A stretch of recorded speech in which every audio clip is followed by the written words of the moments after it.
சுடலையில காளிக்கு முன் செல்லும் என் காட்டேரி தெய்வம் அம்மா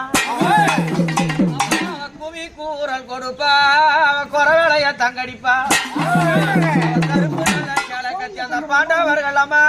அந்த வனவாசத்தில பாதுகா பண்ணினவள காட்டேரி அம்மா இருச்சம்மா நீ அலறிய